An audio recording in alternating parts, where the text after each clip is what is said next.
बस्तर में फूट डालो, राज करो, तरह चलती रहे तो साए साए सरकार बाय बाय सरकार हो जाएगी। पिछले 20 सालों में बस्तर का स्वास्थ्य बदहाल, लेकिन कांग्रेस और भाजपा मालामाल। बस्तर की सुरक्षा बदहाल, कांग्रेस भाजपा मालामाल। बस्तर की सड़कें बदहाल, कांग्रेस भाजपा मालामाल। बस्तर की शिक्षा बदहाल, लेकिन कांग्रेस भाजपा मालामाल। यही चल रहा है। दोनों पार्टियां, चाहे कांग्रेस का राज हो चाहे भाजपा का राज हो, लगातार उन्होंने बस्तर में फूट डालो, राज करो, बस्तर को लूटो, ये नीति पर काम किया है। चाहे वो नंदराज पर्वत की खदान हो, बेलाडिला की खदान नंबर 4 हो, चाहे आमदई की खदान हो, सब बाहर के उद्योगपतियों को, औद्योगिक घरानों को मिट्टी के मोल में बेचने का काम किया है।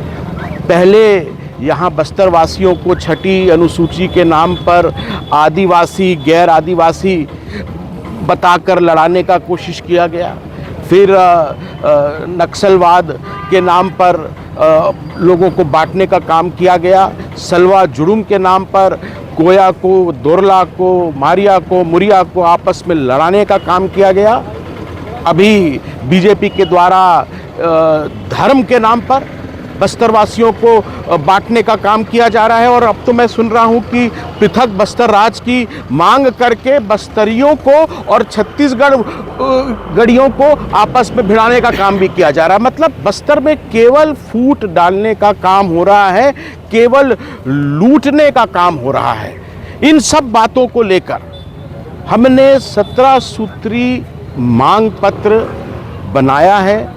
सोई हुई ये सरकार को जगाने की एक शंखनाद आज यहाँ पे किया जा रहा है।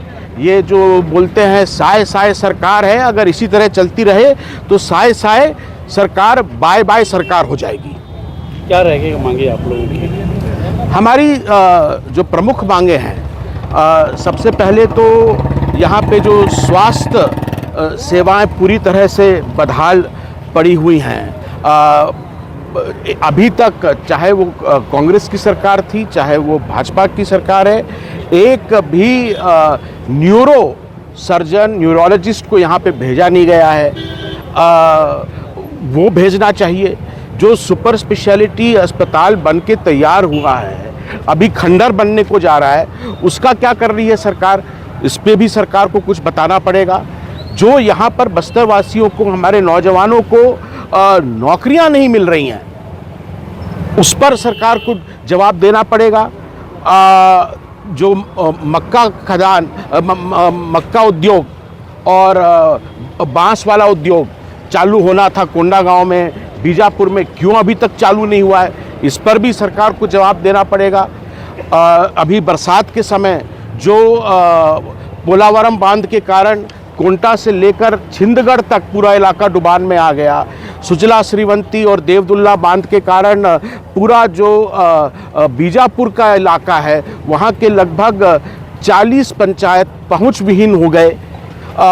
उनको अभी तक मुआवजा क्यों नहीं दिया गया है? जब वो खेती नहीं कर पा रहे हैं वहाँ पे, तो मुआवजा का तो हक रखते हैं। AK पटनायक कमेटी ने लगभग 23,000 लोगों को छोड़ने की सिफारिश की थी। पूर्ववर्ती भूपेश बघेल की सरकार ने 91 लोगों को मात्र छोड़ा है। ये जो सरकार है, वो जो निर्दोष लोग फर्जी नक्सली प्रकरणों में अंदर बंद हैं, उनको छुड़ाने के लिए क्या कर रही है, इसका भी हम सरकार से जवाब मांग रहे हैं। ऐसे मुद्दे तो इतने सारे हैं कि अगर मैं बोलता रहूं तो रात हो जाएगी, पर सरकार को अभी हमारा मुख्य उद्देश्य है जगाना है। कानून व्यवस्था पूरी तरीके से माननीय अमित जी लचर स्थिति में है। 3 बड़ी बड़ी डकैती कीलम रोड में हो जाती है, आज तक लोगों को पता नहीं लगता कि वो डकैत कौन थी।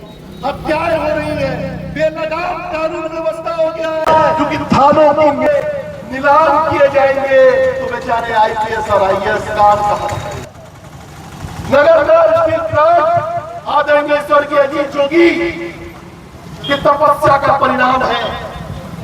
उन्होंने नगरनार स्टील प्लांट का शिलान्यास करवाया था, ये सोच के करवाया था का फायदा होगा। जो नए इंजीनियरिंग कॉलेज और पढ़ाई करने के लिए जो सरकार नारा देती है, पढ़ो पढ़ो, वो नारा कामयाब होगा।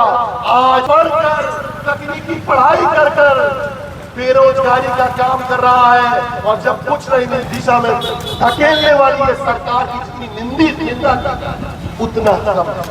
माननीय अमित जोगी जी, आपके माध्यम से ये बातें रायपुर में उठनी चाहिए। हमने आपको अपने बीच आने का निमंत्रण और निवेदन किया।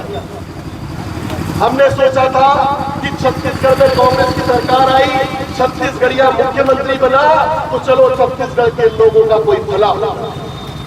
साथ में 2 दुकान, एक जो सरकारी खजाने में जमा हो रहा था और एक डायरेक्ट उनके